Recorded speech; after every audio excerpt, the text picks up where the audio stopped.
we're bringing you the voices of Victor and Tomas. My name is Tomas Correa Jr. I'm 34 years old, currently in Manhattan, PRI / College Initiative for John Jay. And my relationship to Victor is we friends, peers, colleagues. My name is Victor Alvarez. I'm 25 years old. My relationship to Tomas is, we both are part of like the formerly incarcerated community. We both are like students, returning citizens. I'm part of like the college initiative community. And I would like to start off basically by like, talking a little bit about myself and like how my life took this turn and I end up in the cage. I'm from the Bronx, uptown. I was like around 16 when I joined the gang. I went into adolescence. I was on Rikers Island. I was still in school. When I was in there, I kind of like changed my direction. My direction was more to like the higher power. Like I knew like I got myself in a situation where like my homies couldn't come get me, my mom couldn't come get me, and I turned to like a higher being. Then I ended up converted to Islam. And then as I converted to Islam, I remember that I read one passage, and this is kind of like what made me want to come home and like do something different. I read about that it was like, what is the matter with you that you fight not for the oppressed amongst men, women, and children, whose cries, our Lord, help us from these oppressive people and rescue us from this oppressive city. Oftentimes we come home and we just want to leave. Like we grow up our whole lives just trying to leave the hood, trying to leave the ghetto. We trying to escape. And when we escape, we like leave family members behind, we leave friends, we leave people that we loved, we cherish. And I started saying to myself, like, nah, I'm not gonna leave. Like I was like, I'll be leaving mad people. I'll be leaving like how I grew up, like fun memories, like, and I was like, I gotta help, like I gotta do something. I gotta make a difference. And that's kind of like why I'm here today, trying to make a difference. So I guess you could share like, what led up to your incarceration and like what was like the mindset to like changing and doing something different. Born and raised in the Lower East Side of Manhattan. 34 years old, so I got a wealth of experience, but honestly speaking, is weird how I grew up. My parents was always split, so I used to see whenever the time permitted, I was able to go visit my father. And it's weird because growing up, like my mother's side of the family, like her brother and her sisters and who they married to now, they're like all law enforcement.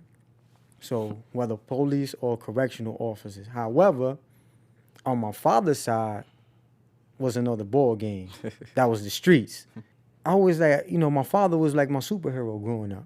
It was like regardless of what they said or whoever he was in the street, I'd never seen that. If I ever needed anything, like his last dime, he'll make sure he'll have it and stay with nothing. But me personally, I always loved education. So my thing was like, you know what? I'm going to go with my aunt to Long Island, live over there, and at least get my diploma. So I wound up doing that. I was on probation, and I wound up graduating, getting my diploma. My intention was to go to college. However, I didn't make it there so fast. So, I wound up doing and emulating what my father did and other things around my environment and, running around in the streets. I wound up doing 7 years and really starting to realize, like, I'm tired. And then I said, you know what? I'll make the move to make the difference. And then I started educating myself. I started going to educational programs.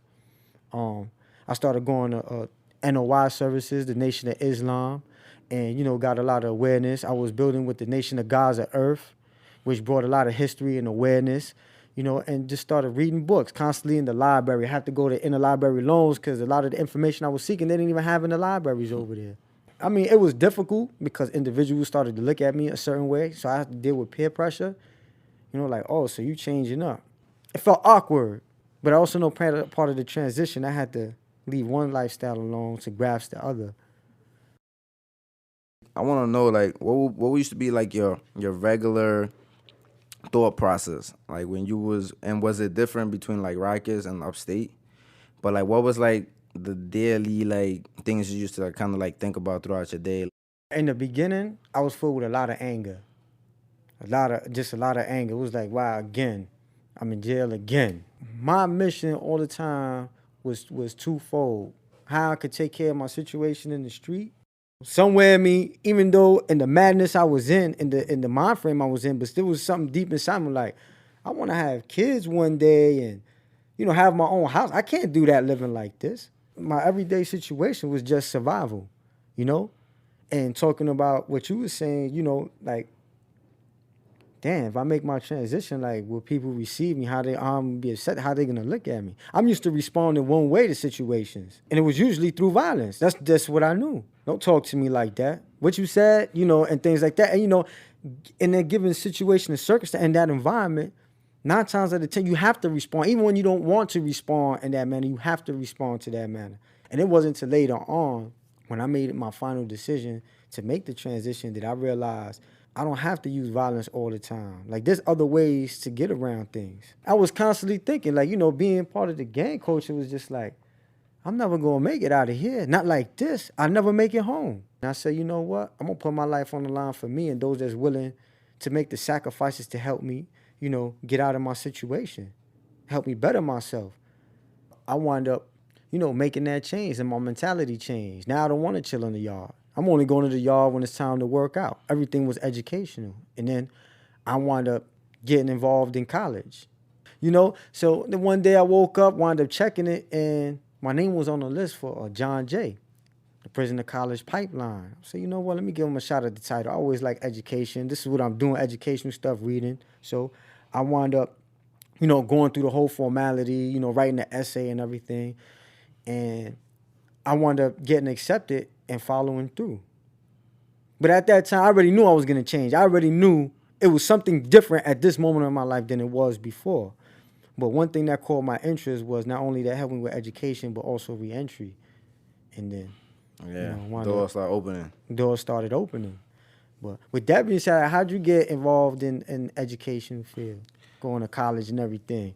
It's crazy because I never really thought about like going to college when I was in there. Like my whole thing was like, come home, I'm gonna work with gangs. There's a lot of power in gangs, and I just gotta like, it's about us reshaping and redirecting like the goals, the agendas, and the mindset. And I was like, I could definitely make a difference. I was like, if I could influence these people, because I have power, if I could influence them to do the wrong thing, I could definitely influence them to do the right thing. We gotta like, revolutionize ourselves and our communities. This radical change. And then I went to Queensboro. They moved me. I was tight. They moved me like 60 days before I came home. And I was like, man, I'm like, why they moving me? Like, I don't want to get stripped. I don't want to like go through this process, shackled up. Like, I just want to just go home from here. Like, And then I went to Queensboro, but God is the all planner. And he had a plan. I went to Queensboro. Because I did like a little bit of college upstate, but then I kind of like stopped going. In Queensboro, I met Katie. Katie works for College Initiative, PRI. And me and her, we was talking about school, and we also talk about other things besides school. Like, it wasn't just like strictly like just the school thing that we was talking about, but we also spoke about like real life things and situations. And I was telling her like, yo, I don't think I can go to school. I got too much shit going on. Like, I don't know where I'm gonna stay. I don't got time to go to school. I was like, but I took the test anyway.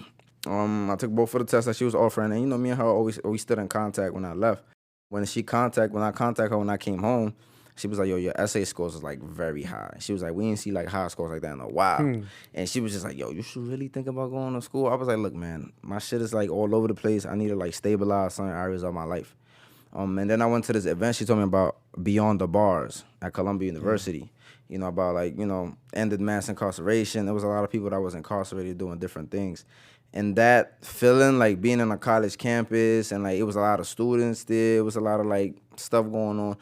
That really like gave me, I was like, yo, if college is like this, I need to be in college. That was like, and I remember telling her that, I was like, yo, if college is like this, I was like, yo, I need to be in college. So I came in, I did the process, and I ended up going to LaGuardia. Like, it was crazy. I wanted to go to Gutman. And I just ended up right across the street from Queensboro. And it was like a good feeling. I was like, damn. And I walk past the jail sometimes, and I'd be like, yo, I was just in here looking out the window, caged. And now I'm out here looking at the building, and I go to the school right here. So I wonder if you go through the same thing that I went through, right? because, you know, going through that peer pressure, yo, you changed and everything while inside. Like, oftentimes I find myself now that I'm so glad that I went through that struggle and I made those decisions not to react the way I used to react, but to change. And I'm glad that I made those decisions. I'm glad I made those decisions. Right now, you know, I'm a full-time student. I had the opportunity to be a part of the first cohort in justice education in Columbia. And likewise, man, just going to certain settings and forums, meeting new people, networking. I'm like, wait, I could do this. Why I can't do this? I remember going to the bookstore for the first time, right? And it had a biology book. It was over $100. I was like, damn, I was in the wrong business the whole time coming. I was supposed to be selling books. It was crazy. Them books is crazy. Yeah, they expensive. Especially health science books. So how's like your reintegration? Like, how was it in school though? Like, do you talk about like you was formerly incarcerated? Do you like not talk about it? Like, At first, I had social anxiety, so I didn't want to mention it because I was having that fear how I was going to be accepted. More so was, you know, while individuals never had that experience, how the conversations are going to look. You know, I didn't know how to break that barrier. In the yard. Yeah, in the yard. My thing was I started to see that negative aspect of my life as an opportunity to serve as a powerful tool, which is to deal with at-risk youth. Which is, you know, that's what we got in common, dealing with the youth, and primarily those that are involved in youth organizations and gangs. We actually bringing resources back to the community and serving a better purpose for a better cause than we did before. And sometimes that gives them a whole nother perspective, like, wow, you know what? You know, what am I doing? You know, what is it that I am representing? You know, where I'm going. yeah. And we open up doors that way too. People that's not really like used to. I think college campuses, they need people that was like formerly incarcerated. They need to have, like, I always talk about my incarceration. Everywhere I go, they know I was in a gang. They know I was in jail. Like, they know all of that because that's me. And this is like the other side of like our youth, our society, our communities, our neighborhoods that you don't see. Yeah. Society tells you not to interact with these people, not to associate with these people. But if you're doing the right thing, why wouldn't you associate with people that is misguided?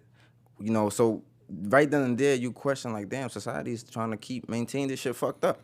If I got the antidote, and you know I got the antidote, why you telling me not to interact with the patients that are sick?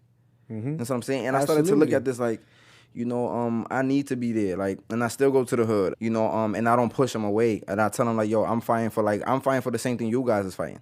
I'm going to school thinking about you guys, thinking about my people, and they trust that and they believe that.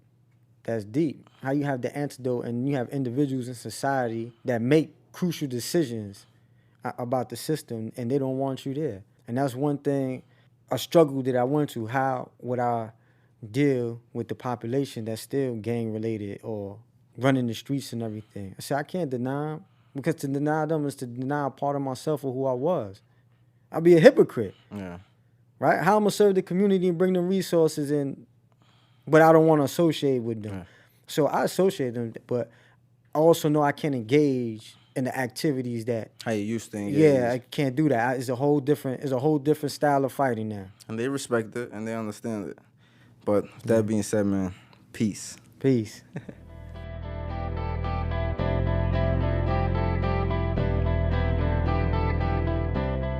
You just heard from Victor and Tomas. Our College Initiative program is a New York City-based college access program for students with histories of involvement in the justice system. For more information about how we're working to build access to higher education, visit us online at www.johnjpr.org.